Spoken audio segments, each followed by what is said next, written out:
নমস্কার বন্ধুরা, বনিস কিচেনে আপনাদের সকলকে স্বাগত। আজকে আমি আপনাদের সঙ্গে শেয়ার করব নারকেলের চাটনি কিভাবে অতি সহজে বাড়িতে তৈরি করা যায়।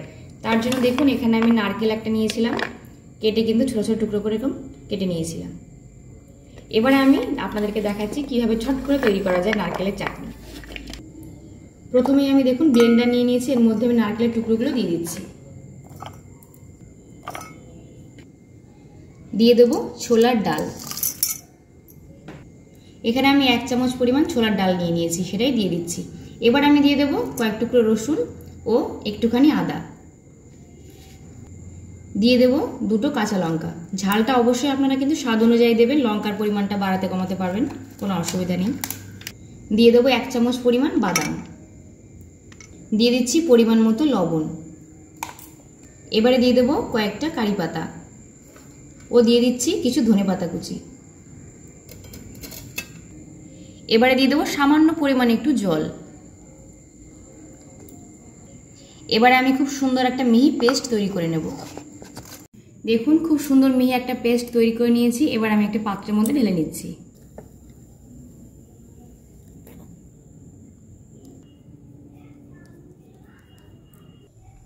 এবারে আমি নারকেলের চাটনিতে দেওয়ার জন্য একটা ফোড়ন তৈরি করে নেব। সেজন্য ফ্রাইং প্যানটা খুব ভালো করে গরম করে নিয়েছি। দিয়ে দিলাম সর্ষের তেল, দিয়ে দিচ্ছি শুকনো লঙ্কা 2টো। শুকনো লঙ্কাটা বেশ ভাজা হয়ে গেছে। এবার দিয়ে দেবো 1/2 চামচের একটু বেশি পরিমাণ সর্ষে। ফোড়নটা তৈরির সময় কিন্তু এখানে আমি কালো সর্ষে ব্যবহার করেছি। কালো সর্ষে ব্যবহার করলে কিন্তু নারকেলের চাটনিটা খেতে কিন্তু বেশ টেস্টি হবে। এবার দিয়ে দেবো কিছু কারি পাতা।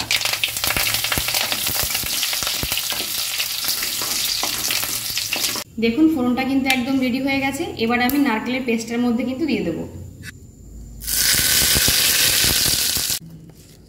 এবারে আমি নারকেলের পেস্টের সঙ্গে কিন্তু ফোড়নটা খুব ভালো করে নেড়েচেড়ে মিশিয়ে নিচ্ছি। এই দেখুন, নারকেলের চাটনি কিন্তু একদম রেডি হয়ে গেছে।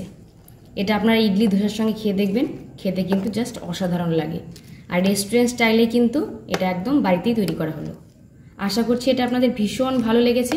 বাড়িতে একবার তৈরি করে খেয়ে দেখবেন, এটা আপনাদের খুব সুন্দর লাগবে। আজকের এই রেসিপি নারকেলের চাটনি আপনাদের কেমন লাগলো আমাকে কিন্তু কমেন্ট করে জানাতে ভুলবেন না। ভালো লেগে থাকলে লাইক করবেন, শেয়ার করবেন। আমার এই চ্যানেলটা সাবস্ক্রাইব করে আমার পাশে থাকবেন। ধন্যবাদ।